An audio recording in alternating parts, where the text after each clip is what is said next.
Oh, sorry, my name is shown here as my daughter's name. You have to change it. I opened my own account. Should I change it for you? Yeah, why did you change it? I'll just change it for you.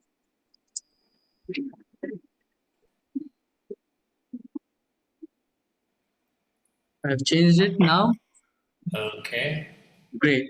So, good evening, everybody. Welcome to Karwaan Heritage's Beyond the Myth workshop. This is a workshop that we have designed. It's a 3-month long intensive workshop where we meet every alternate day to talk about, uh, if we have to believe Professor Trustee, 5,000 years of Indian history or somewhere near that.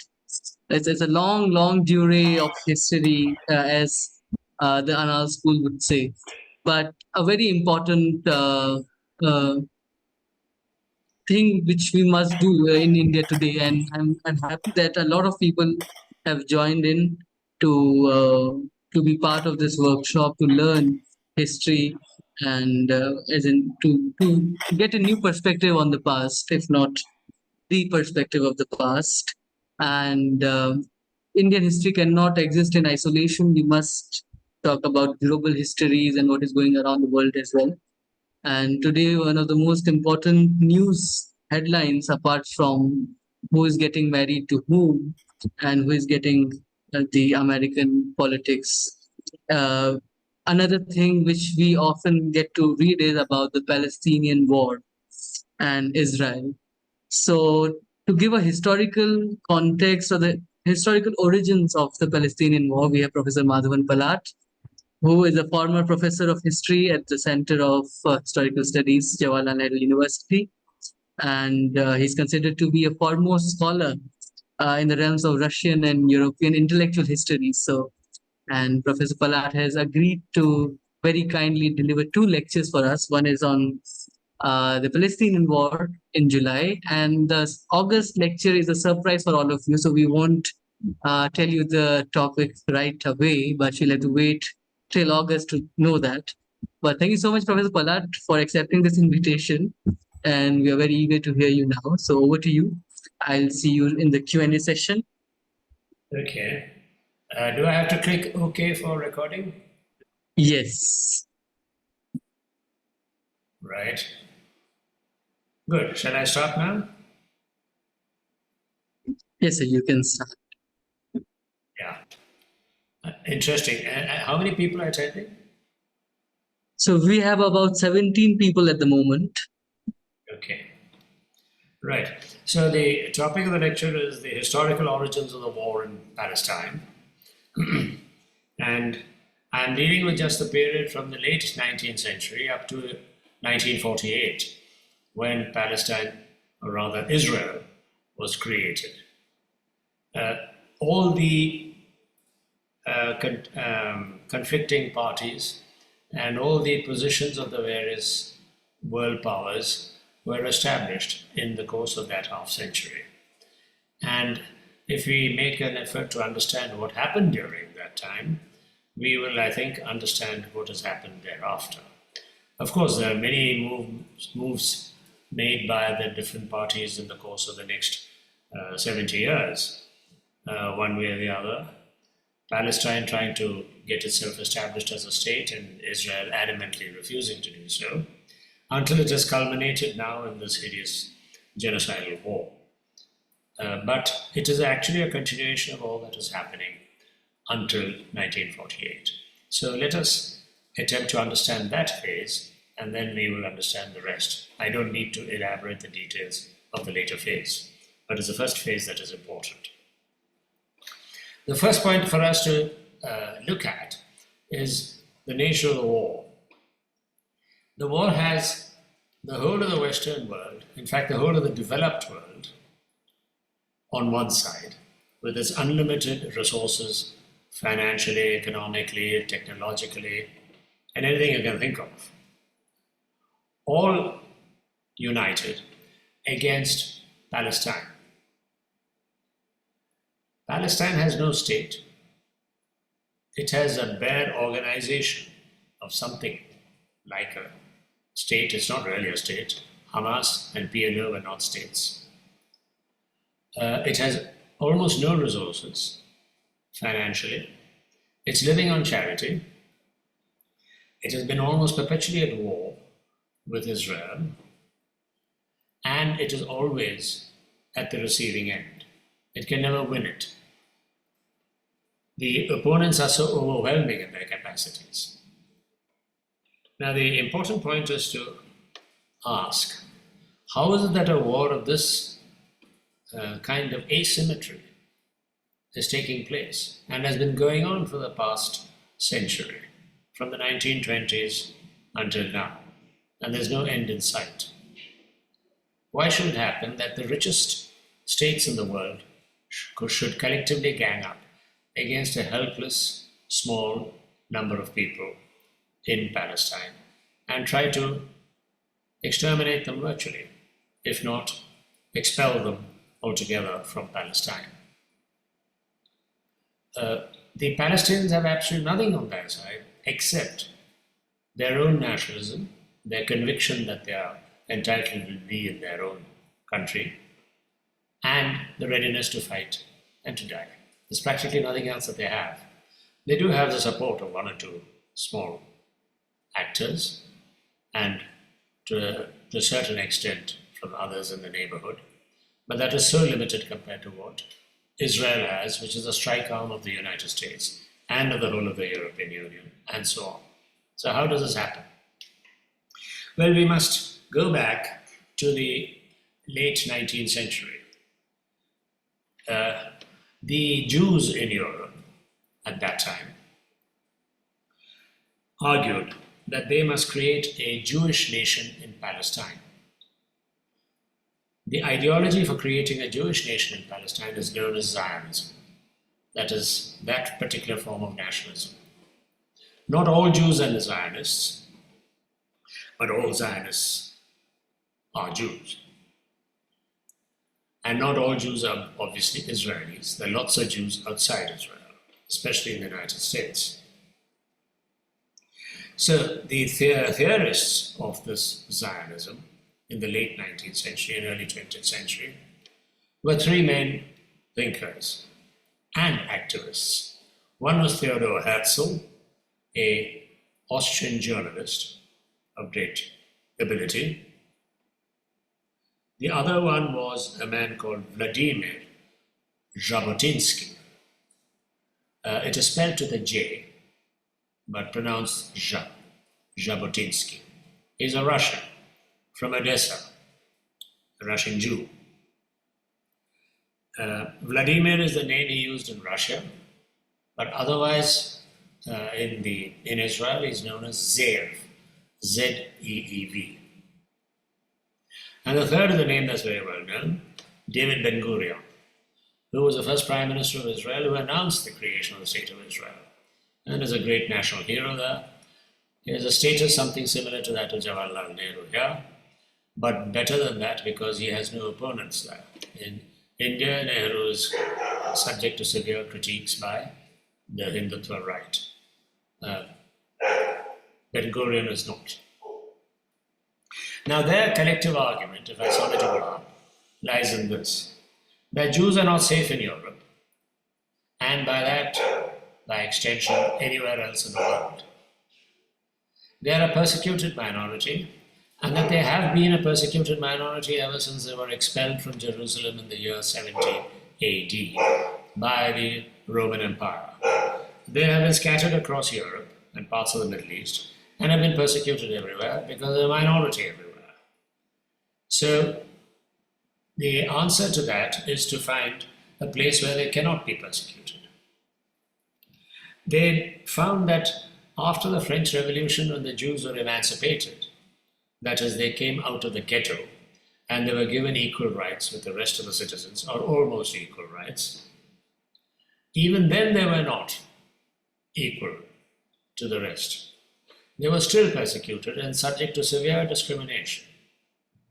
And what was happening was in Europe in the course of the 19th century, that form of discrimination and persecution was increasing, not decreasing, in spite of the emancipations that have occurred in the modern sort of liberal world, sort of liberal conservative world of Europe, where all the human rights or many of the civil rights were recognized, but not for the Jews, or they were discriminated in so many different ways.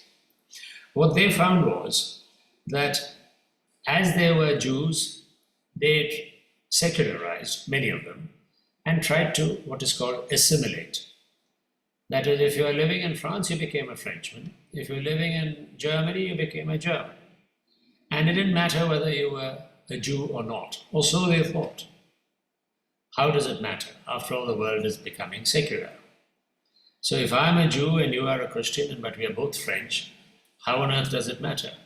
I'm a patriotic Frenchman, you're a patriotic Frenchman. We have the same rights and all should be well. But they discovered that nothing of the kind happened. In fact, they were subject to even greater suspicion and discrimination precisely because they were Jews who might have assimilated or tried to assimilate. Now, this is a bit mystifying, you might think. Why should it happen? But the reasons are, I would suggest the following. Europe, in the course of the 19th century, were creating a series of nations, one after the other. And nationalism requires uniformity. And the Jews stuck out like a sore thumb. They did not belong to the nation in which they were located. If a German was living in France, it did not matter to the French because the German was a foreigner, admittedly a foreigner, and he had a country to go back to, Germany. But he happened to be in France, that's all. But a Jew had no country to go back to, as it were. But he was apparently a foreigner because he was Jewish. And that made him a foreigner according to the secularized Christian in each of the nations of Europe. If you're not secularized, even more so. The Jews, even if they were secularized, seemed to adhere to a certain set of principles of religion. They observed certain festivals, they socialized in certain groups, they were connected internationally to other Jews, and always a question arose in each nation, are these Jews parts of our country, or are they part of an international network to whom they are loyal more than to our country? And with that suspicion grew any number of conspiracy theories and umpteen scandals about the way they were being treated. Now, those conspiracies and scandals are the stuff of much of European literature. You know the Dreyfus scandal, perhaps, in the 1890s in France, when a French army officer who was a Jew was accused falsely of betraying the country or whatever, sent to exile. Then there's a huge campaign to rescue him. He came back and so on. Until late in the 20th century, the French public was still divided on which side of the Dreyfus case they were. Russia was another major center of anti-Semitism. There was what is known as, there were a series of pogroms in Russia from the 1890s. Russia was a source of one of the greatest anti-Semitic pamphlets called the Protocols of the Elders of Zion, which purported to show that there was a conspiracy by Jews to take over the government of the world. Complete forgery, complete nonsense. But it doesn't matter. If people want to believe, they will believe it. And it happened. Or even what's called the Baylis case. Again, a false case against a Jew of murdering Christian children, and so on. These kinds of things just went on and on. And the argument was by the Zionists that we will never be free, we will never be secure, unless we have our own nation, our own territory, in which we are the majority. Then we will under no circumstances be persecuted. That was their strategy. I mean, the first statement of their strategy. Now the second one was, well, if you want a country or a land where you're going to be in majority and secure, where is that to be found? So they scouted around the world looking for a piece of land which can be given to them for them to be sovereign and in majority. They actually suggested places in Brazil, in Western Australia, and so on, which seemed to have empty lands available. But in each case, all these lands already were under the sovereign control of some other state. And they were not going to hand over a piece of territory to the Jews to create a sovereign state of their own. And if the Jews did not have a sovereign state, then the Jews said, we are in the same position as we are in Europe, once again at the mercy of another sovereign state. So it's no use. Finally, they ended up deciding upon Palestine. The official argument they gave was that Palestine is our ancient home. It is the promised land of the Jews, which God had promised to Moses, and where they had lived and created their kingdoms, and from which they had been expelled in the year 70 by the Romans. And now they will recover that land. They said it is possible, why can't we do it? So that became an ideology of claiming that piece of territory. Now, the big problem was, how do you get that piece of land? Palestine is already occupied by somebody else, namely the Palestinian Arabs. How are you going to get it? So, the only way in which they could do so was to throw them out and take over the land. They said, it is our ancient land, therefore we are entitled to it. But of course, that kind of an argument is like saying you are entitled to reverse the history of human migrations that have taken place. Now, which migrations do you reverse and how far back do you go is a mind-boggling problem. Why only this? Why not everything else? The Italians could lay claim to the whole of the territory of the Roman Empire that way. And that's a pretty large chunk of real estate on the earth, if the Italians did so. So when they made this kind of a claim, it was obviously so spurious. But it had the aspect of religious dogmatism about it. So to Zionists, it is obvious. This is our promised land. This is our homeland. And we have every right to it. And nobody can argue about it. And this is exactly what Jabotinsky made, the point he made. And he said the whole of Israel, that is Palestine, must belong to the Zionists. They must take it over.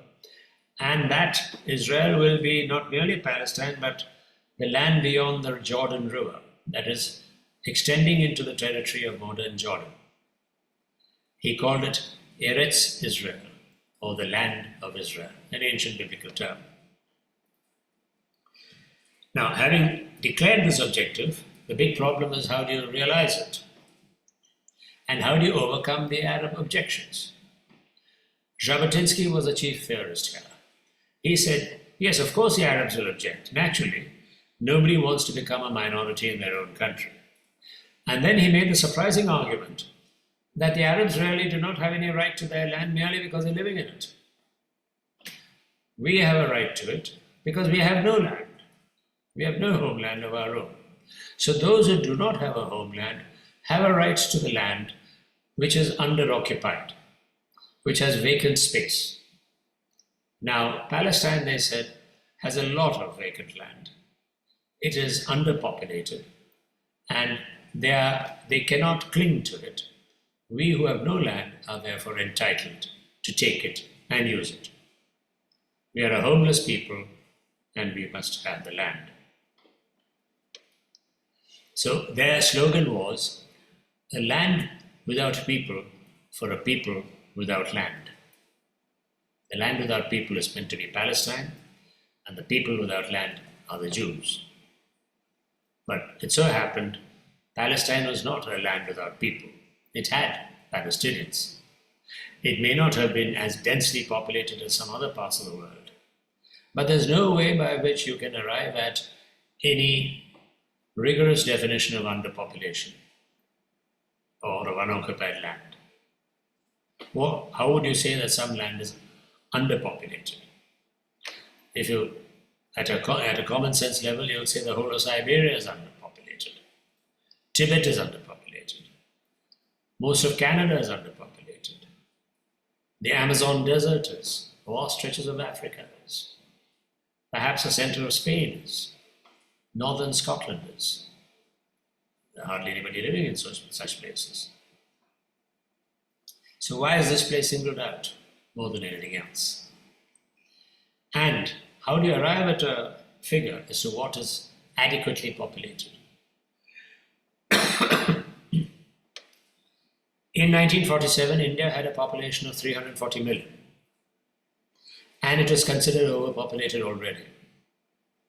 And until the 1970s, we were being told by all the leading economists of the world and the development economists and specialists and the World Bank and so on, that India is heavily overpopulated, and population control and birth control and family planning and so on is essential. Well, today India has a population of 1,500 million. That is nearly 5 times the size of what it was in 1947. India is manifestly richer and more developed than it was then. Does that mean in 1947 India was underpopulated? And could one part of India have been handed over to the Zionists on the ground that it was underpopulated? So these arguments are completely spurious. But that is the argument they made about Palestine. And they said, then Jabotinsky, who was a very tough-minded thinker, he made the further argument, saying, well, whatever we say, the Arabs will always object. Therefore, we can never allow them to be in a majority. We have to become a majority. So we cannot have self-determination in this land until the Jews are in a majority. It is as crude as that.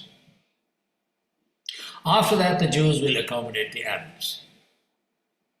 That is his promise. On what ground anybody should accept that promise was not explained. So they all knew how utterly hypocritical these arguments were and how hollow indeed.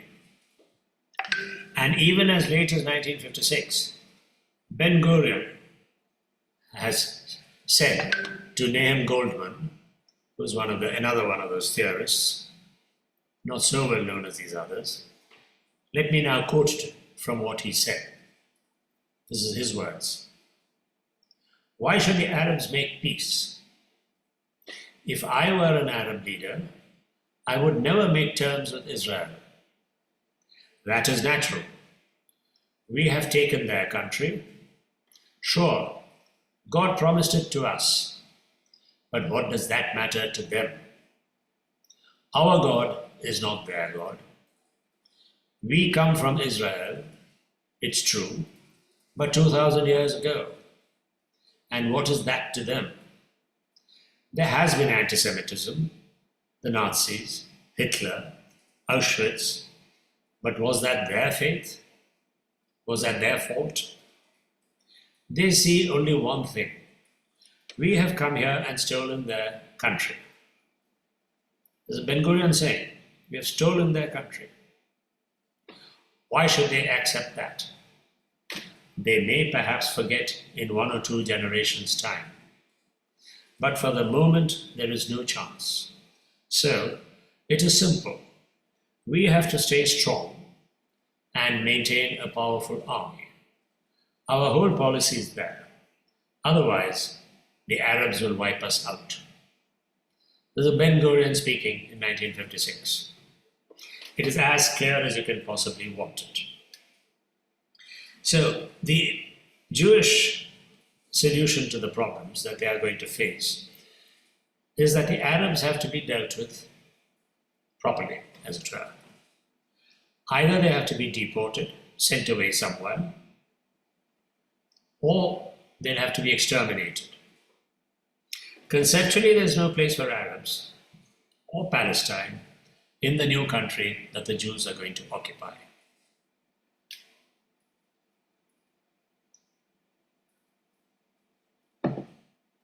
And we see the logic of that playing out today in exactly the same terms. The Palestinians are being told to go to some other country, and they are being slaughtered every day at the rate of about 50 per day, if not more, after all the slaughter that has already taken place. But the Zionists now had to find a strategy of how to settle that, how to manage it. If they have to go and colonize this territory, they have to have the support of some major colonial power. On their own, they could not just go there and take over land, obviously. They could buy some pieces here and there, but it's not as if the Arabs are going to allow them to take the whole land. So they understood from the beginning it has to be a colonial settlement project supported by a major imperial power. There's no other way it could be done.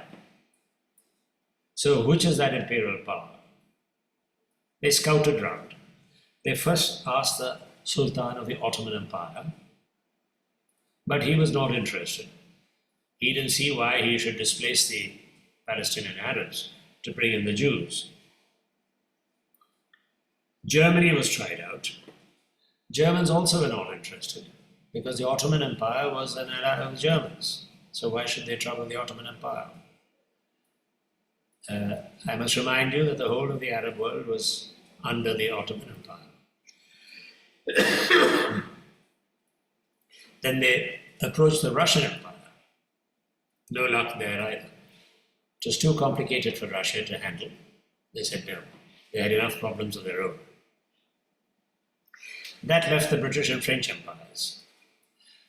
And the British were the obvious candidate, since they both had, so both French and British had major footholds in the region, but the British of the two was a better one because it had greater reach and greater capacity than even the French.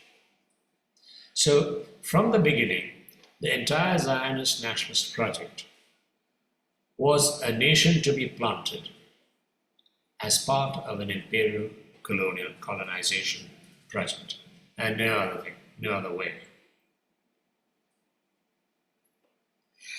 Now they had to work out how to convince the British if they have decided on this particular strategy. It's not enough to tell the British that we want the lands and the British are going to help them. They have to persuade them.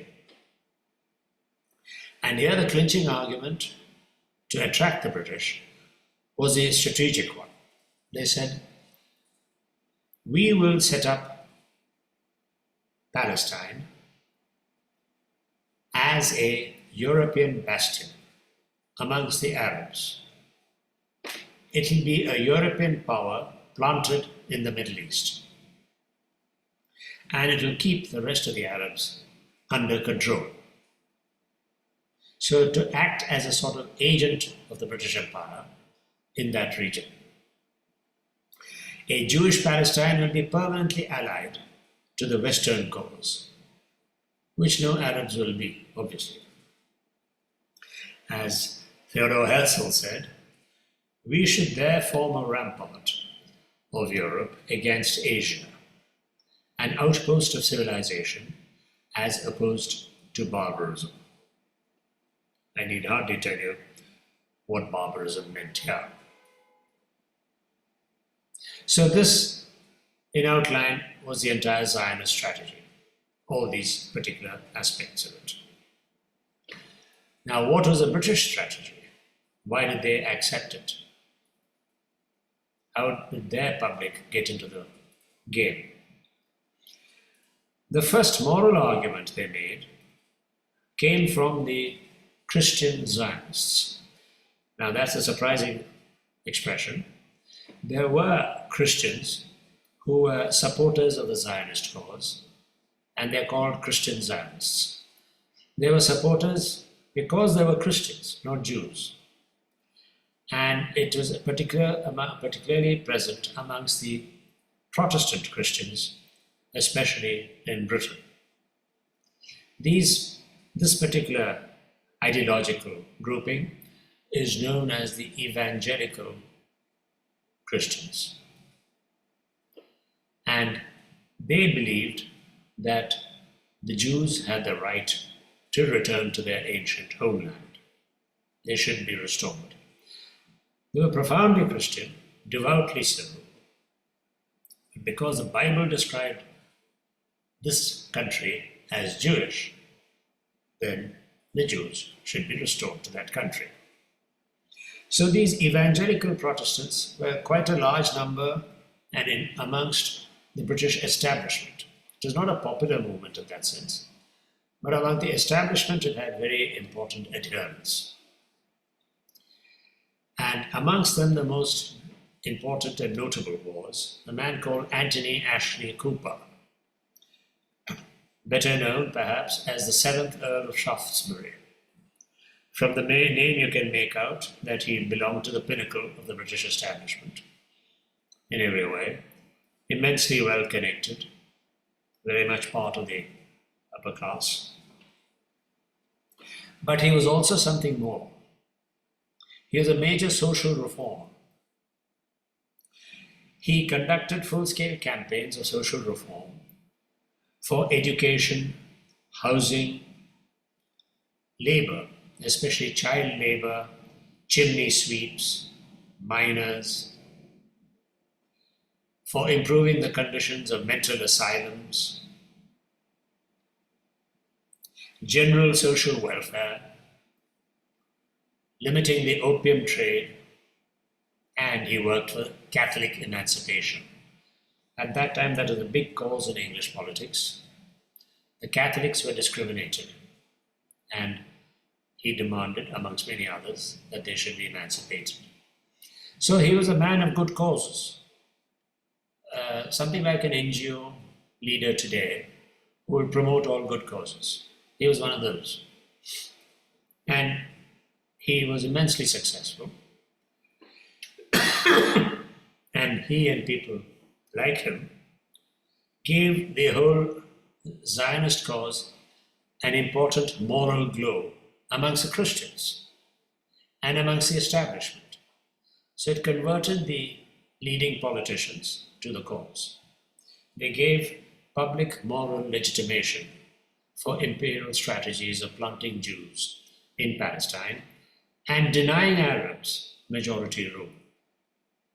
Now, the Zionists made full use of all this in their lobbying amongst the British establishment. And there's a very big lobby in London to do the job. Some obvious names you might have heard of: Chaim Weizmann, otherwise also another well-known person, Lord Rothschild, and people like that. The British imperial strategy pursued another line of thinking and action. They wanted to placate European anti-Semitism also and get support from different different segments of British society and sometimes of European society. As you know, the European conservative establishment were generally anti-Semitic right across Europe. And one of their problems is what to do with the Jews in Europe. It became a problem for them because the Jews were fleeing from Russia. The Russian Empire had vast numbers of Jews and they were being terribly persecuted. And the rate of persecution was mounting from the end of the 19th century. So they were fleeing and they arrived in Europe. It was something like the immigrant problem of today in Europe, the migrant problem. So what do you do with them? So just like the migrant problem, where Rishi Sunak in London thought of dumping the migrants in Rwanda to get rid of them from England, the same way, at that time they thought of getting rid of the Jews, unwanted immigrants, dumping them in Palestine. If Britain could gain control of Palestine or encourage migration to Palestine, and the Ottoman Empire did not object, well, you solved a major problem within Europe. Now, this was the logic of much of European anti-Semitism from the late 19th century until the Second World War. That is, what to do with your Jews? You either throw them out, send them to some other country, or you exterminate them. Exactly what Israel is now doing to the Palestinians in Palestine. Expel them or exterminate them. The European anti-Semites had the same solutions for the Jews in the early 20th century and right up to the Second World War. And in fact, they employed or deployed both strategies with great success. I need hardly tell you about what Hitler did to the Jews. 6 million went out of 9.5 million Jews in Europe. Only 3.5 million are left. Out of that, only 1.3 million are left in Europe today. The rest have either emigrated to America or to Israel or scattered elsewhere. So Europe has no Jewish problem now. When I say Jewish problem, I'm using an anti-Semitic expression, the Jewish problem. Well, that problem is gone, chiefly through extermination and emigration. But they've saddled the Arabs with that problem. The Zionists have arrived amidst them. Now, Arabs have to deal with the problem of unwanted Zionists creating a state there. If they had just come to live there, it did not matter. But they've come and created a state. And that state is an extension of first British power and now American power, and generally Western strategic power. And the Europeans can now safely accuse Arabs of anti-Semitism at every turn and appear to be philo-Semitic themselves. They can claim that they have cleansed themselves of this terrible internal evil by supporting Israel. But the reason the Europeans support Israel has nothing to do with them loving Jews or becoming philo-Semitic or even ending their anti-Semitism. It is geopolitical. Israel is their outpost, and there are no Jews left in Europe worth the name. So they can safely remain anti-Semitic without having any problems, because they can support Israel geopolitically. The next aspect of the imperialist strategy is related to Suez. This is the core of it. To Britain, the Suez Canal, as you know, was a vital link from the Mediterranean into the Arabian Sea and the connection to India and further east. So to the British some ideology or a dogma of strategy that the Suez Canal must be absolutely safe. And when the war began, this became even more urgent, because Germany, who was an ally of the Ottoman Empire, would now have access to the Arab countries and therefore to Palestine, and threaten the Suez from the east. Britain controlled the Suez from the west in Egypt, but not in Palestine, which is part of the Ottoman Empire. Now the danger was the Germans would approach from there. And that's exactly what happened. In February 1915, that is just about 6 months into the war, a German-Turkish attack on the Suez took place. And thereafter the British were very hard put to fight off the Germans. In fact, it took them the whole length of the war to do so. Until 1918, Germany was doing quite well in the war. And finally, Jerusalem was captured only in December 1918, after very heavy losses and defeats by the Germans. So in November 1917, the British issued what is known as the Balfour Declaration, which said that the British would accept the creation of a Jewish homeland in Palestine. That is the origin of the creation of Israel.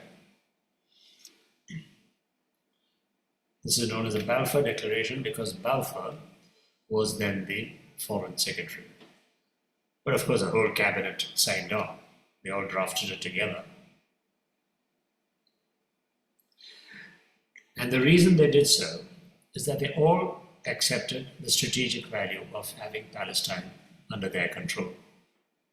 And the best way of having it under their control is to take it out of Arab hands and put it in Israeli hands or Zionist hands, who would be a firm supporter of any European power, in this case the British. Everybody accepted it. Churchill, Milner, Leo Amery, William Ormsby Gore, Philip Kerr, Jan Smuts, Josiah Wedgwood, Mark Sykes, Herbert Samuel, C.P. Scott of the Manchester Guardian, and so on. All of them said this is vitally important. There was consensus across parties in England. And they also agreed that you cannot have Arab self-rule in Palestine, for the good reason that the Zionists themselves gave. Until there's a Jewish majority, you cannot have self-rule. And Churchill said it so explicitly in 1921. He said, all of us here would have passed away from the earth, and also our children and our children's children, before it is achieved. That is Arab self-rule. Well, he was absolutely right. It hasn't been achieved till today. And I think his children's children's children have all come and gone. It is also assumed by the British strategists that creating a Jewish homeland would gain support amongst the Jews of the world, who they thought was important enough for them to ask for support. Jews are particularly influential in the United States. That's true. Such eminent figures as Justice Brandeis and so on were very high-profile people who supported the cause. But they also assumed that the Jews were especially influential. This is not based upon any proper empirical investigation as to whether the Jews were as influential as they assumed they were. The conspiracy theories all claim that the Jews are very influential and dangerously influential. And to a certain extent, the British conservatives and others were influenced by those sets of conspiracy theorists. Although they themselves are not such conspiracy theorists, that is an anti-Semitic lunatic fringe that believed in all this. But when so much was made of it, it seeped into their consciousness. And they thought, well, we must make sure that the Jews are on our side.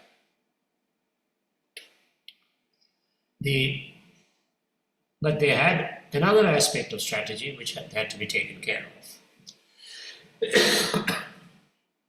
What do you do about Arabs? After all, they are there and they are not going to accept, are they? Well, the British strategy was to grant them independence from the Ottoman Empire by promoting and also promote nationalism amongst them. Now this the Arabs are only too happy to hear. And therefore it led to the careers of people and legends of people like Lawrence of Arabia. He was used to promote and inflame nationalism amongst the Arab tribes against the Ottoman Empire, and he became a hero there in this way. But when the war was ended, the way the British created or fulfilled their promise was rather different from what we had imagined. They created a series of client monarchies: Syria, Iraq, Transjordan, which is now Jordan, Saudi Arabia, and the Emirates. Just imagine if in India, the British said they were giving independence to India and created a set of 10 Maharajas as rulers of Indian states and thereby the whole of India. I don't think we would have thought of that as independence. They did try, but they failed. Indian nationalism was too strong. They couldn't succeed.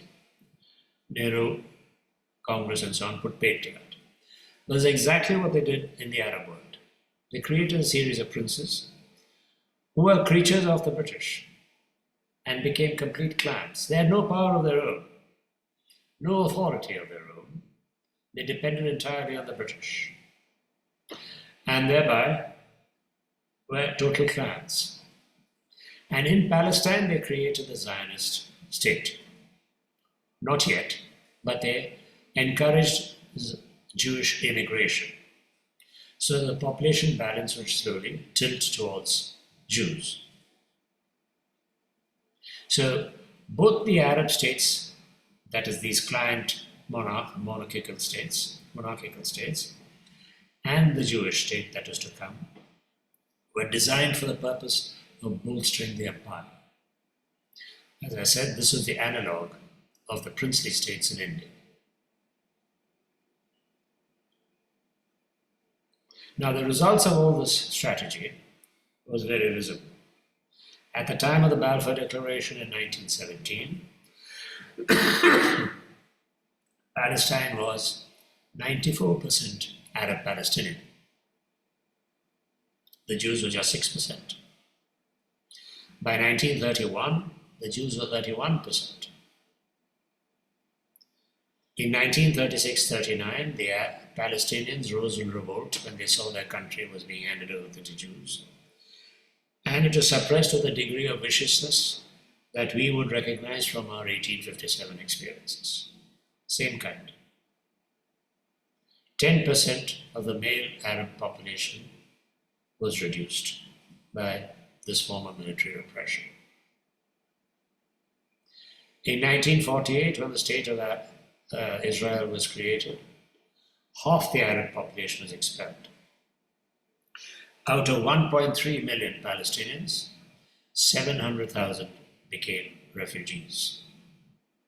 The country was handed over to the Zionists.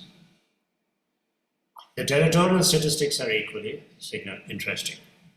In 1937, when the first partition plan, that is partitioning of Palestine into Jewish and Arab countries, was made, it is called the Peel Commission Plan. Peel was the chairman. It was meant to be 17% for the Jews, but still with an expulsion of 200,000 Palestinians. In 1947, the United Nations Special Committee on Palestine, in its partition plan, gave 56% of the territory to Jews. And that is accepted by the United Nations, which entailed the expulsion of all the Palestinians living there. In the war that followed, Israel grabbed a large chunk of territory. They now controlled it by 1949, 78% of Palestine. Only 160,000 Palestinians remained. So in 1947, UN gave them 56%. By 1949, they had grabbed 78%. So Palestine was left with only 22% of the territory, that is the Gaza Strip and the West Bank. That is even today the official Palestine. But from the newspapers you know that there is no Palestine left that is independent in any way.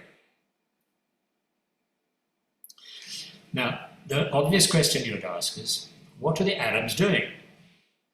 When the Zionists were taking over the country, when the imperialists were handing it over to the Zionists, and a war was going on all this time, 30 full years, why couldn't the Arabs have found a better strategy to deal with it? Well, the interesting thing is the Arabs had no strategy except to protest in a disorganized and confused fashion. And one of the problems was that there was no Palestinian nationalism, there was no Arab nationalism. Neither of them existed. And each Arab ruler was concerned only about protecting his territory, his position within the territory, and not fighting the causes of other Arabs. He was more busy competing with other Arab princes. And the Palestinian cause became a lost cause. Nobody saw any reason why they should suffer to get the land, to make the land free for Palestinians.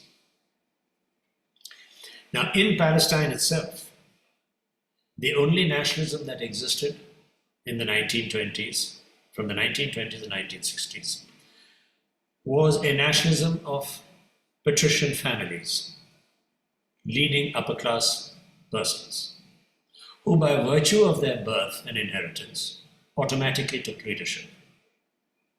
They were not the right sort of people to lead a nationalist movement or a nationalist struggle.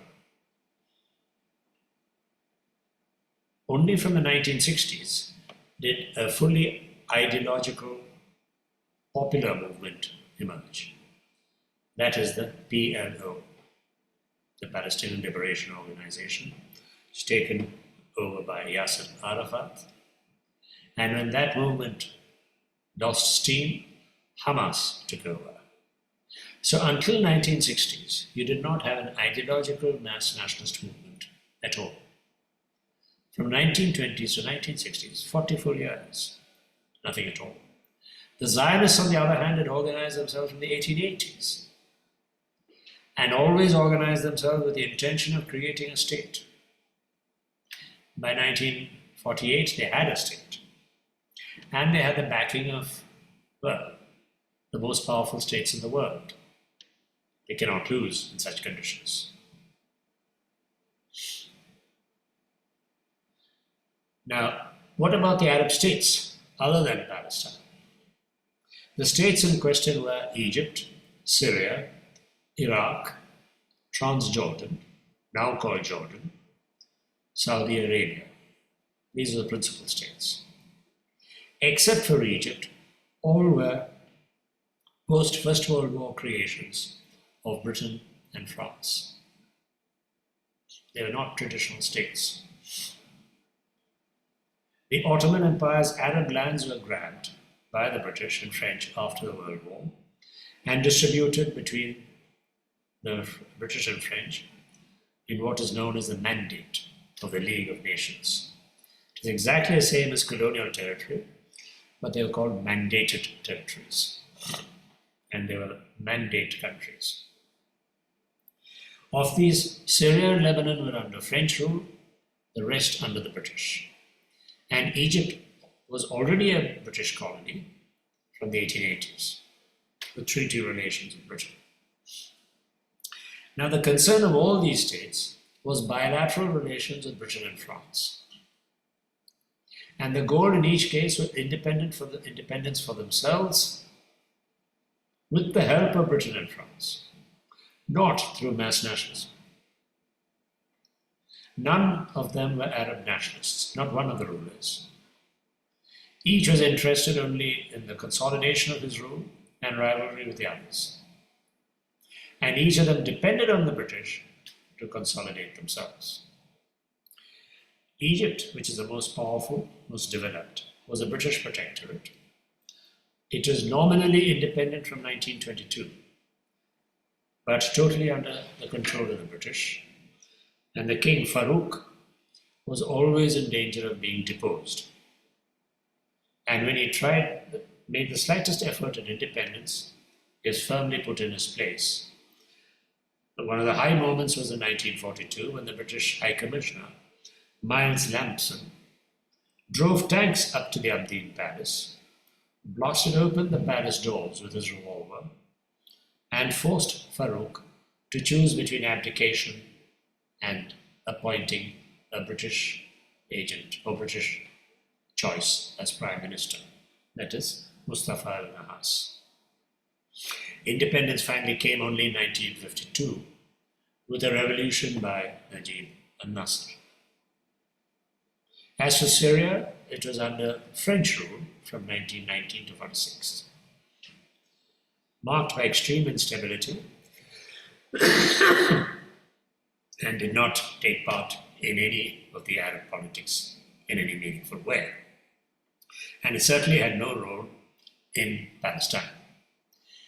Iraq was created in 1921 as a kingdom. It was nominally independent under Faisal, son of Hussein ibn Ali, the Amir of Mecca and the king of Hijaz.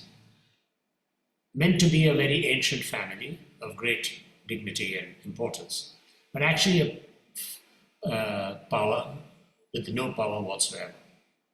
They're just a British stooge.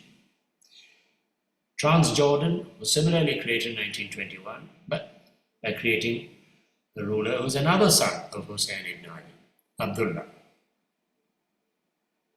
Both were under British control as mandates. And Abdullah's main interest was to annex Palestine to Jordan. And he supported the partition plan so that Israel can get one part of it and he will get the rest. That is the deal, he thought. And he operated only through Britain. Saudi Arabia was first under Hussein ibn Ali as king of the Hijaz. He was overthrown in 1925 and Abdulaziz ibn Saud became the king in 1932, who took over. Independent but totally subservient to the British and operated only through the British. And in no way sought to help challenge the British and to help the Palestinian cause. So in the 1948 war, none of them participated significantly. And no wonder that Israel managed to get so much. But if the rulers were not popular leaders, what about popular nationalism? Did it exist? As you know, most nationalism divide into the religious and the secular versions. The religious one was what is known as the Muslim Brotherhood. That is the one which organized itself first in 1928 under Hassan al-Banna. The Jamiat al-Ikhwan al-Muslimin is called. It was pan-Islamic, pan-Arab, worked for a pure religion and so on. But it had only ideology, very little organization, no mobilizing capacity, and no capacity to fight a war. So, it didn't have a role in 1948. Secular nationalism had been forming as an ideology from the 19th century, but without organization. Its final organization began as late as the 1940s in what is known as the Ba'ath Party, which we can recognize as a secular nationalist party. But it was under military leadership. It was not a popular movement. Nasser was one of the leaders, for example. So all of them were more than half a century behind Zionism in formulating their ideologies, strategies, and organization. And they didn't have a chance. So the field was wide open to the Zionists and the British.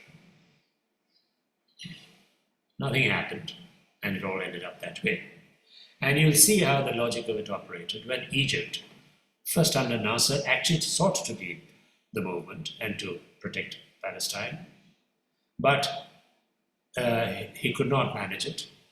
And his successor struck a deal with Israel and America and settled down. He didn't see why he should fight for Palestine when he could protect Egypt well enough.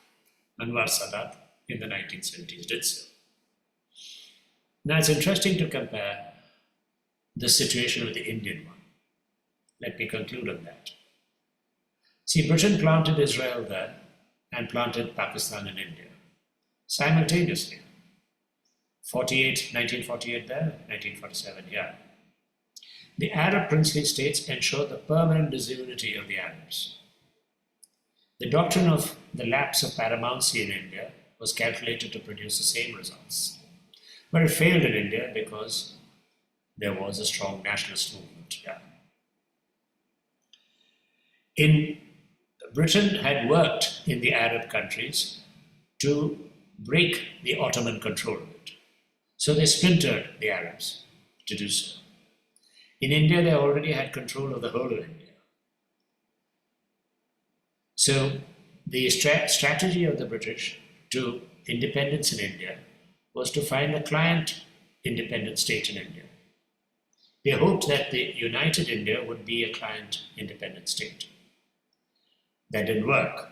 It's only when it did work that Pakistan was created. Otherwise, the strategy was always through the Cripps mission, the Cabinet mission, Plan Balkan, all these, was to create either a number of different states, all of them clients, or hopefully even a single client state.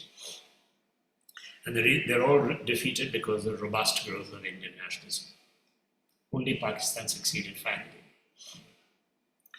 So you see how it was working out in the Arab world, so different from India. And this is the irony. The Arabs had one language, one religion, potentially sources of great unity, but they couldn't unite. India had every form of fragmentation you can think of, but India is the one that managed to unite it. And in spite of every British effort to divide it, except for one, they succeeded by creating Pakistan. And one of the problems was in the Arab world, and this is a special connection with Islam. Whenever they thought of renewing, recovering their strength, as all colonized peoples did, they turned to Islam. They said we must renew Islam. Islam was in crisis, and we have to renew it. Not renew a particular territorial nationalism or territorial state.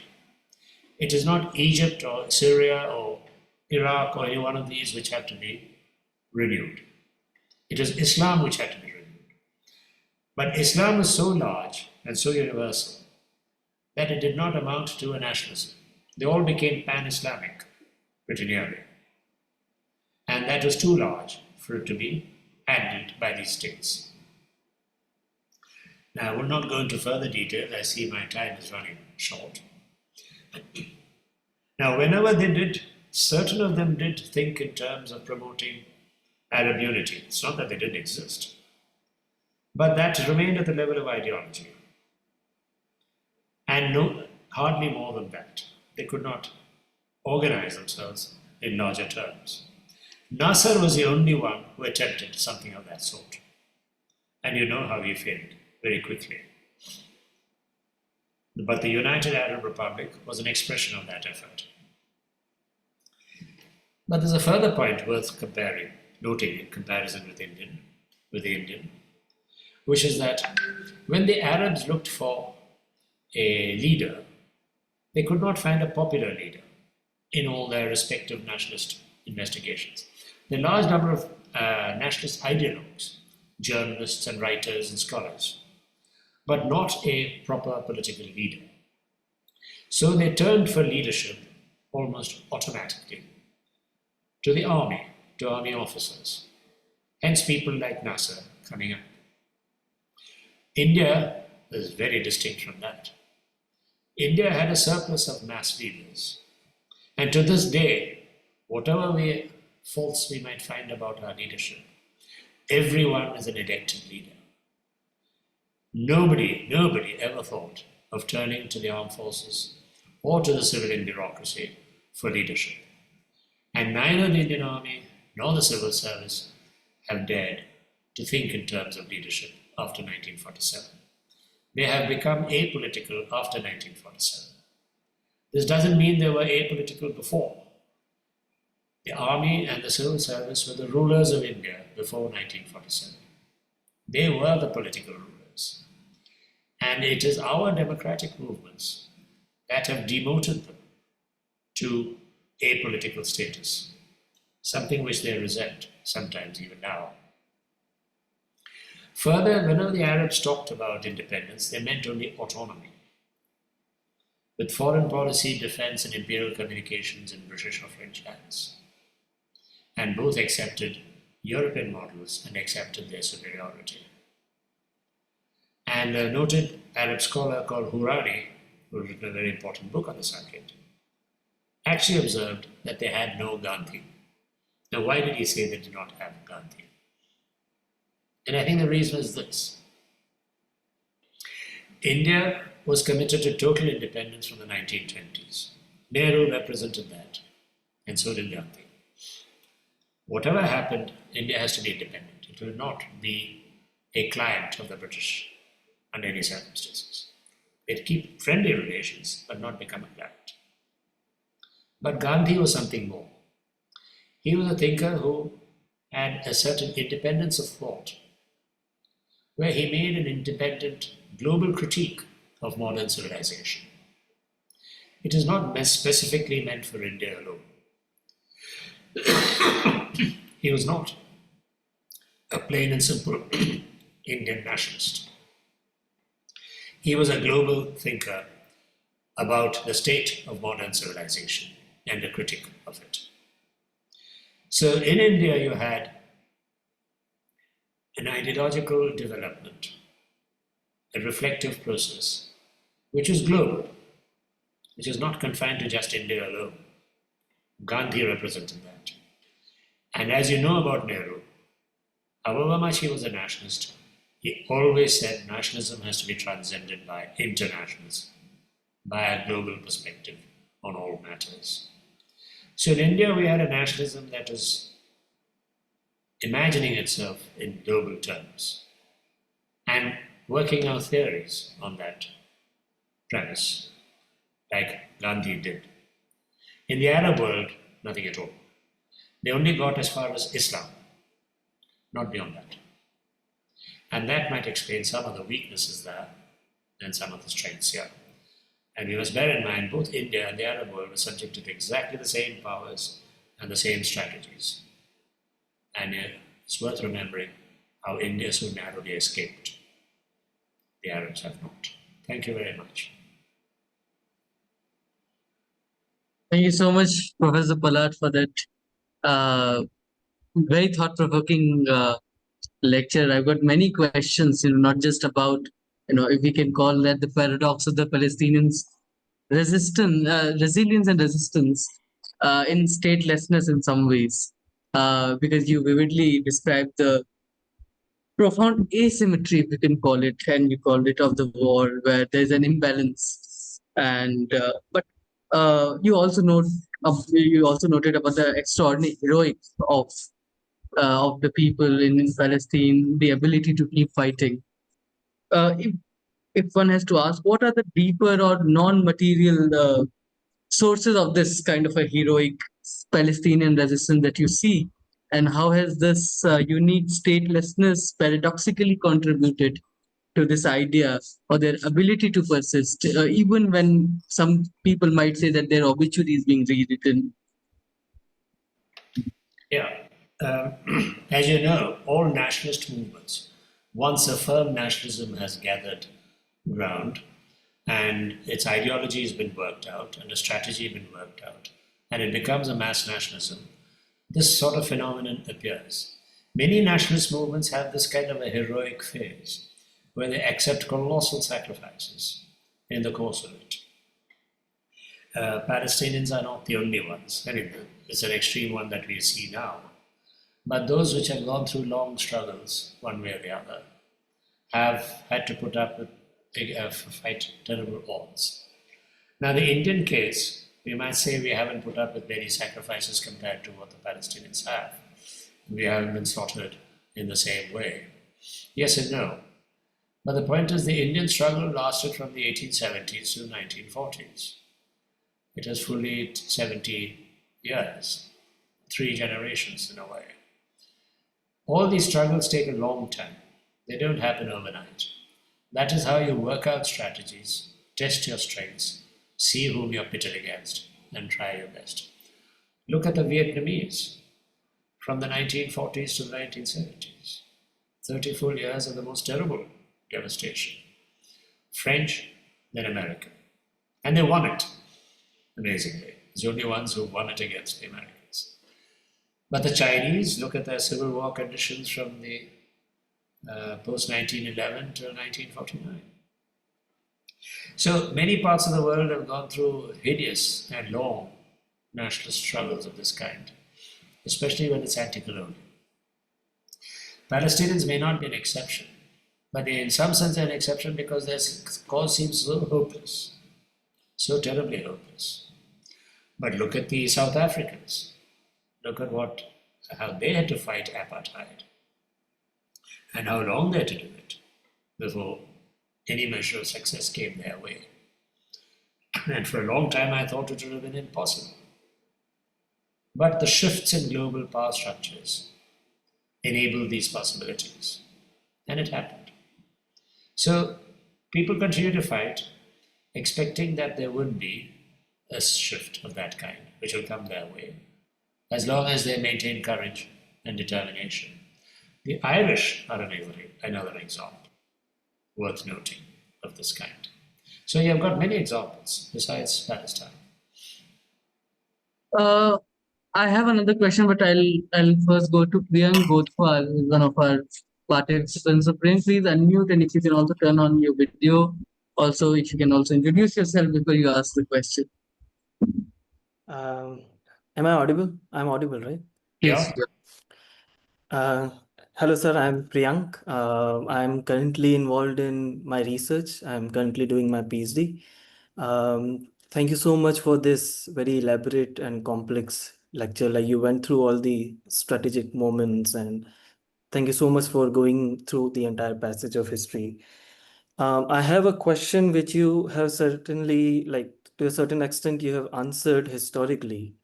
But I want to delve upon the philosophical aspect of it a little bit, which is about the nature of ideology. So if we see that ideology is something through which people can maintain some form of solidarity with not necessarily having a contiguous idea of space. People can stay at different part of world and still can have a common good or common idea and commonality between them. So how does the Zionist ideology is inherently constituted with the idea of land within it? Why did they require a land so desperately in order to maintain some form of solidarity? Thank you. And I have a second question also, but maybe you can, yeah. Finish with this one first. Yeah. Well, I've partially explained it already. Their argument was that we would be a permanent minority anywhere in the world, whatever happens, unless we have a secure territory in which we are going to be a majority. So they were searching desperately for a piece of territory where they can be assured of being a majority and finding the appropriate strategies to acquire it. Now, there are many groupings like this, ideological groupings, which are scattered and seek to come together and gain control over territory. You look at the Kurds, they're scattered between Turkey, Iraq, Iran, and Syria. Now, they want to create a nation called Kurdistan. That is still their ambition. They haven't been able to. But they're scattered like this. But they're not as scattered as the Jews were. The Jews did not even have any territory which was even partially theirs, like the Kurds have. Kurds are concentrated in particular stretches of land. The Jews were not. They were nowhere in control of anything. But they had preserved a very powerful ideological commitment since the beginning of the first century of this era. And the rabbis told them when they were expelled that you shall remember, thou shalt remember was the famous injunction issued. Never forget that you are Jews and you belong to the promised land, and that is your land. Never forget it. And they've held themselves together in this fashion throughout. And the reason they were able to do so is that they're 100% literate. I don't think there's a thing called an illiterate Jew. Everyone is literate. Everyone is skilled in some way. They all read, they play music, they're good mathematicians. They're very Brahminical, if I may put it that way. And therefore, there's a great concentration of intellectual energy, which comes from precisely that condition. It is not diverted into anything else. Therefore, they're able to preserve their ideological position over these centuries without a territory which can be called their own, but with a commitment of this order. Yeah, these are peculiar possibilities in the world. A bit like the Brahminical capacity to retain their ideologies without ever writing it down, till very recently. The Vedas are all studied by heart. And when they first wrote it down, I think they discovered only one variation between the many different people who recited it. Now, there are these possibilities in the human species. Jews represent one kind. And with that intensity of cultivation, it's almost impossible to erase. Thank you so much. Actually, Yes, Priyank. Ishan, I just had one more question. I had Hmm. two questions. Yeah. What I intended to ask is the idea of land came into the ideology. Was that a particular historical moment? Like you can say the modernization of the world led to the idea of that a community needs land, or because as you said, they could able to held themselves together before a territory, then this intense idea, desperation for the land, like how and where it is coming from suddenly. Yeah, that was preserved from the beginning when they were expelled. The Jews have had an earlier history of expulsion. You know the Babylonian captivity of the Jews, when they were expelled and the Assyrians took them into captivity for 75 years. That was the great prophetic age of the Jews. And they came back, released by Cyrus of Iran, of Persia.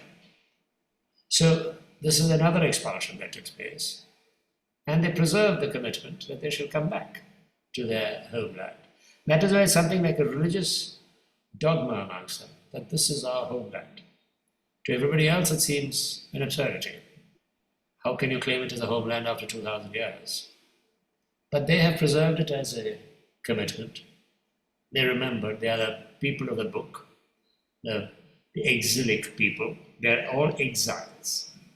They identified themselves as exiles, an exilic people, people of memory, people of exile, and therefore exiled from where? From the promised land. They shall come back to it. And finally it happened. And also you said that they felt some form of a threat from the growing secular modern world because they needed an idea of state immediately.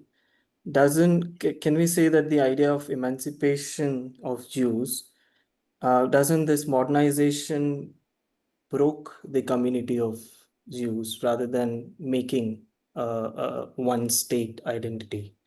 Or in the process of this modernization, they have very inherently also broke their own community, No, sense of community. are you suggesting that the process of modernization loosens the bonds amongst the Jews or strengthens Means it? I'm referring to this Jean-Luc Nancy's idea of how modernization like we loses the sense of community in modernity. Yeah, in the case of the Jews, you're right. In one way it happened. When the Jews were emancipated and they were to join the European intelligentsia in their respective explorations of their past, the Jews also said, now let us investigate our own past, as all the others were doing, the French and the Germans and the English and so on. Let us investigate. And the rabbis said, no, if you investigate the past rather than accept it as given, then you are going to undermine your faith in your past. And therefore, you will become a fallen Jew. That's what they said, used it. Mm. So, Right. introducing scientific investigation of history to the Jews, to the conservative Jews, was a form of losing their identity. Right. You have to dogmatically believe it in order to remain a Jew. So, this was a debate that took place in what is called the Jewish Enlightenment in the 18th century. Thank you. Thank you so much, sir. So we'll now go to Tanpreet. And if others have any questions and those who are sending into the chat, if they would like to read them out, please use the raise hand option to for us to know that you want to ask a question. Tanpreet, over to you. Yeah. Hello, Professor Palat. Sorry, I'm not able to switch on my camera. I have two questions. First one, correct me if I'm wrong, but there's a very unique thing where it feels like Jews have always considered them as a race and not just as a religion, irrespective of how widespread they have been, whether across Europe, Middle East, even Africa or US. But unlike other religions where race is separate and religion is separate, right? Here it feels like they consider them a race, even though there are a lot of, I think, myths around Khazars who converted to Judaism, which means all Jews actually might not have ancestry from the same place. So do you think that is something too, and it played a big role? The idea of the Jews as a race is a product of the 19th century. Till then, Jews were clearly a religion and a people with a particular religion. That is all. The notion of races being defined in this fashion came up in the 19th century. Scientific racism and so on, which are biologically given and you inherited certain traits. And they ascribed it to the Jews. It is a fake science because biologically you cannot segregate the Jews from certain other people. The Arabs and the Jews are, in that sense, the same race. If you look at it biologically, you cannot segregate. But it is called a race, and the famous or notorious 20th century racism, Nazi racism directed against the Jews, was on the basis of the Jews being identified as a race, namely identified by heredity, and you had to prove that you had parents who were Christians or Gentiles for a certain number of generations before they would accept you, even if you were converted to Christianity. So by heredity, they identified them as Jews. But that is a completely inadequate and unscientific process of identifying race. Okay. So Sorry. still in the 19th century. Right. My second question, how Tanpreet, I'll come back to you. We'll go to Vidya right now. And if we get time, we'll go for the second question. And you can also again ask a supplementary question, no worries. So Vidya, over to you. Thank you, Ishan. Thank you, sir, for a very insightful talk. I would like to know how much did the discovery of oil played a role in this conflict? Sorry, I didn't hear that. How much was the discovery of oil played a role in this conflict? Discovery of oil in the region. I see. Yeah. Not much, I'm afraid. The main concern was keeping the communication lines open to India. And once the oil was discovered, it became all the more important that you had one more reason to have your own plant there. But that came much later, after it was decided, and after the Jewish migration was promoted and so on. Yes, once oil was there, it became obviously decisive in its own way. Okay, thank you. Uh, Ishan, I would like to ask another question later, but Later on, we'll add you in the list after Tanpreet. He'll be the next one to ask the additional question. Yash, over to you. How much could we say that 19th century European nationalisms played a part in support for Zionism in Israel? Basically, to be treated as a complete or proper people, Jews needed a homeland. Sorry, And I was not getting it clearly. How much could you say that European nationalisms? yes, European nationalism or nationalisms played a part in the support for Zionism or Israel by European, let's say, nationalists. Okay. Because, uh, you know, according to them, according to a lot of them, Jews were not a proper people because they did not have a homeland. So for them to be treated properly, they needed a homeland. And by that extension, can we also say that, you know, Jews, according to these nationalists and, you know, far rightists, you are fine there, you know, in your homeland, but not here, because they also represent a certain cosmopolitan idol. Yeah, the nationalists in Europe did not argue that because they themselves had their own national homeland, the Jews are entitled to have their own. That is not the way they pursued the logic of it. They simply hated the Jews because they didn't have their own homeland and they were sitting inside our homeland, as it were, our nation. And that bred anti Semitism.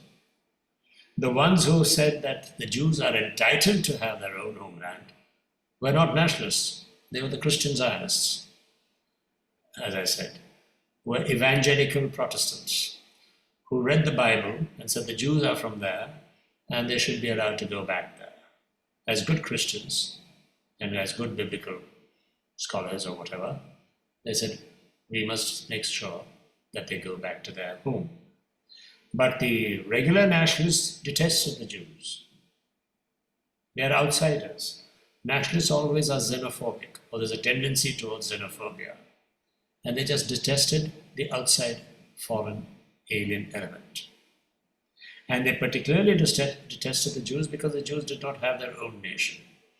They didn't see it as a solution to give them a nation or land. They said, why are you here? And it's a way of consolidating their own nationalism that they attacked the Jews. One more thing. There was a sentiment in the 1930s, right, and 40s, you know, with the rise of fascism. Some of them definitely believed that, you know, this problem would be solved. You know, we would kill two birds by one stone if we could settle Jews somewhere else. Or was that too fringe of a thought? Yes, the first Nazi ideas were the common sense one, as it were. That is, we don't want them here, let them go somewhere else. Exactly as the British just 2 years ago thought of the immigrants. We don't want them here, let's dump them in some poor African country whom we can bribe to take them, namely Rwanda. In those days, I said the Jews can be dumped somewhere. Hitler considered seriously putting them in Madagascar. So that land is available. Namely, you throw out the local people and put the Jews there. And so on. They thought of these ideas. But he didn't go far with it. And the idea of extermination arose in the course of the Second World War. That is when the war was getting desperate. And then the extermination seemed a way of controlling the process of continuing the war. That answers it. Thank you. Next is Uzma Hossain. Hello, Professor. Thank you for this wonderful lecture, very thought-provoking.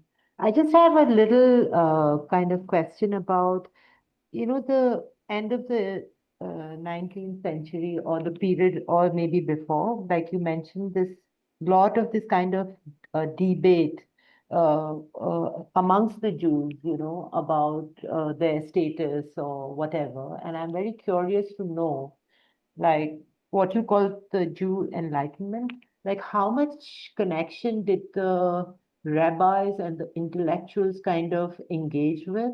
I mean, like, somehow I can't figure out whether it's a more on the religious side that the rabbis are deciding, or what kind of a interaction is it? And also, if you could give a recommendation to read on that. Thank you. From what I've understood, you're asking what is the role of the rabbis in this form of Zionist movement. Yeah, that's right. Very little. Okay. Zionism is a modern nationalism, and the rabbis didn't have much of a role in that. The rabbi's strength was in holding the flock together, in transmitting the traditions of old times, and that they did very well, with the pure dogmatism that is typical of such people. But they were not attuned to the requirements of a modern nationalism and how to create a Jewish national state and homeland. That came from independent ideologues of the kind that I was talking about. Yes. Jabotinsky or Ben-Gurion, Herzl or Chaim Weizmann or Goldman, and so on and so on, any number. None of them were rabbis. Okay. But the rabbis didn't resist them, or they were kind of okay about this ideologies? Just wondering about that. Yeah, the rabbis were comfortable with the idea. Oh, okay. A homeland could be created. But on their own, they could not think of it. They could not think of strategizing it. Very such. And did these ideologues we use can the find- rabbis? Sorry. Yeah, sorry. I was asking, did the ideologues kind of use the channel of the rabbis to kind of spread their ideas, or Sorry, could you just speak up a bit? did the ideologues kind of spread their ideas or use the rabbis to spread the Zionism, or no? Really not. They Okay. see all the modern techniques of Oh, okay. eliminating an ideology. Oh, okay. Okay. Pamphlet, Yes. Okay. Okay. Okay. association, and so Okay. on. That's how they. Thank you very much. Professor Palat, can we take another two questions, last two questions? Yeah. So Tanpreet and Vidya had questions for you. So Tanpreet, first you, and then Vidya. Thank you. So, Professor, how did they get UN to not just agree to the idea of Israel, but also give them 56%? Like, we know Britain was behind them, but you had, Security Council veto power. Speak into the mic a bit. Sorry. Yeah, I'm asking, how did they get all the major players in United Nations to back Israel and give them 56% of the land? Okay. Well, already the United States was fully backing them. The British had no capacity now to resist the United States. Britain was no longer independent, as it were, nor for that matter France. And they all wanted the Jews there for all the reasons I have given. The interesting question is, why did the Soviet Union accept it? Well, one of the reasons they accepted it is that most of the Jews were Russians. They're all going from Russia to Israel and settling there. So one of Stalin's calculations was that you'll have a Russian post out there. If you're all Russians there, and I must remind you that after the Russian Revolution, the Jews found security in Russia, in Soviet Russia. It was free of anti-Semitism. So the Jews, when they escaped European persecution after the First World War, they went to three places: United States, Russia, and Israel. These are three. So Russia was a home, and many leading Russian figures Soviet figures were actually Jews, especially in the repressive arms of the state, the KGB and the Cheka and so on. Many of them are Jews, actually. They did very well. So Stalin calculated, well, if they're all Russians, then he'll have a base in the Middle East. And since they were so hostile to the British because the British were trying to restrict immigration, there was that phase in the 30s and 40s when there was Jewish terrorism against the British, because the British were trying to restrict it. He thought he could turn it in his favor, and he supported it. He was very disappointed to discover soon after that Israel had cast its lot entirely with the other side. It's then that Soviet anti-Semitism began. Till then, no. Thank you. Thank you. So for the last question, I'll ask Vidya to unmute and ask the last question for tonight. Yeah. Thank you. So what you said just now is little, like amusing, because right now Putin was saying that he didn't want to go against Israel because majority of Israelis are from Russia in the current, conflict which is going on in Gaza. But my question was, from the start of 1948, when these kind of conflicts happened, Israel got support, like the logistic support of arms and ammunition. Did they get the support from US and other Western powers?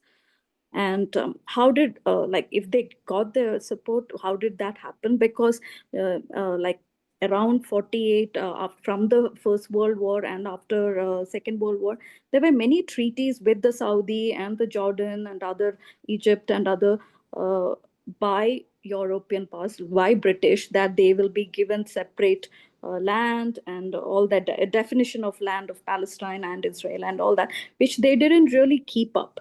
So whereas they later on in the wars they supported the Israel. How did this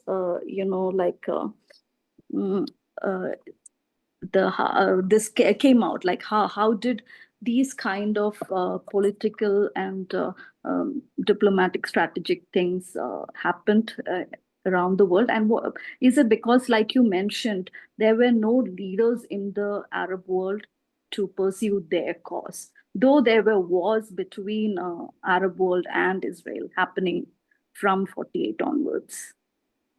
Yeah. You see, the Americans had taken over the leadership from the British in these strategic aspects, and they were giving full backing to Israel, to the Zionists, to set themselves up.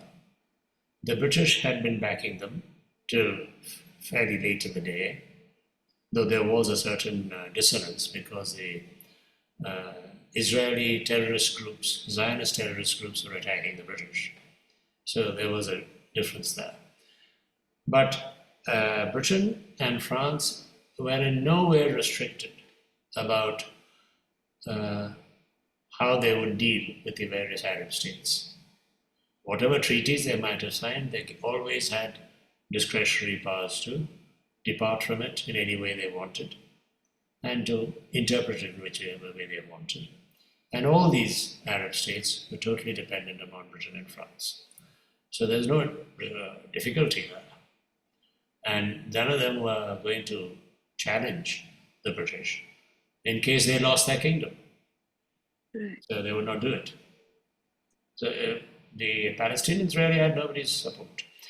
The Soviet Union gave only diplomatic support, of course, not material support. Material support came from world Jewry and especially from America. Right. So, from the First World War, where the forces in the Arab world actually supported the British to defeat Ottoman Empire. Yes. From that point, they were not really leveraged on the promises they got at that time. Right? Yeah. No, not at all. One reason is there was no real Arab nationalism. There were a number of tribal movements who rose in revolt, and certain tribal leaders were established themselves, or the British imposed certain leaders on them. And that's all they were capable of doing. So, as far as the British were concerned, and many of these leaders were concerned, the British had fulfilled their promises. We said we will make you independent, we made you independent. You'll have your own leaders, you have your own leaders. Very good. But nobody said that you should have a popular leader. Actually, there were no popular leaders. There were only these tribal leaders who became kings and princes and so on. So, in one sense, the British didn't even violate their promises, you might say. These were the only people they dealt with. They gave it to them. It is like giving Pakistan to Jinnah. He was not much of a popular leader, and the Muslim League failed after independence. And soon the army took over. British never said, we are handing it over to Muslim popular nationalism, and you are not one of them. Then we give it to you, we give it to you. If you can't hold it, what are we to do? Thank you so much, Vidya, and thank you so much, everybody, for your questions. And to Professor Palat for this very profoundly enlightening lecture. And just if we can summarize, you mentioned the extraordinary asymmetry of the conflict. While where the entire Western world, led by the United States, support Israel against people who do not have a state or resources or army. You clearly mentioned in the talk that Israel is merely the front for the United States, which possesses the capacity to stop the war in one day. And the three principal parties to the war are the Zionism and Israel, the British Empire, and the Palestinians and Arabs. These are three principal parties that you mentioned in the thing. And also the foundational untruth of Palestine being an empty land, which you rightly pointed out, a blatant falsehood. And you powerfully cited David Urian in another lecture that you, I think, also delivered in, I think it was IHC Habitat Center last year. And you noted that only now the Israelis and the Arabs are there, and that's what Gurian said in 1956, that we have taken their countries. Yeah. So there's something very important, and this is something that we don't usually get to read in today's media-centric, news-centric world, where people don't take time to read books and listen to lectures, but rather believe on WhatsApp. You also mentioned about the Christian Zionism, which I think in Britain is very important for us to underline, and also the strategic interest in the Suez Canal by the British that you point out very importantly. So I think this lecture will be very helpful for a lot of us to contextualize and to understand this very important and very pressing conflict in today's world. So thank you so much for that. And we are waiting to host you next month with another more interesting lecture, which we won't let them know today, but we'll let them know next month, early next month. Then is it next month or in September? You had earlier told me September. No, it was in August, July and August. September, we don't have a workshop. We might have to do another workshop with you then, which might be very interesting. But thank you so much, sir, for taking us so much time. Thank you so much, everybody, for joining in. We will be back with another lecture day after tomorrow. And now, Professor Palat, you can also join us because you have the Zoom link. So you can join us every alternate day to listen to the lectures. Thank you very, very much. Thank you. Thank you, sir. Thank you, sir. Thank you, everybody. Bye. Bye.